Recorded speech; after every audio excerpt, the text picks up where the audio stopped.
السلام عليكم ورحمة الله وبركاته. حزنون بيصبح وبيمسي وبيحيي كل اخواتي، يا رب تكونوا بخير وطيبين وبسعادة ومبسوطين واشوفكم دايما فرحانين، وقولوا يا رب امين.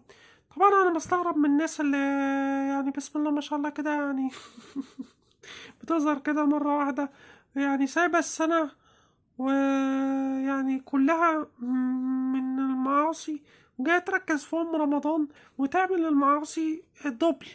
يا جماعة ارحمونا شوية. يعني انت واحدة زي روبي، انت مغنية ولا ممثلة ولا موديل اعلانات؟ يعني انا خدت كل حاجة، ناقص تيجي تتفرجي على الحاجة اللي انت بتقدميها وتشكري في نفسك في ايه؟ ما بالراحة علينا يا عم. يعني احنا في رمضان يا ست روبي، انا مش عايز ازود ذنوبي، حرام بقى خلعتيني.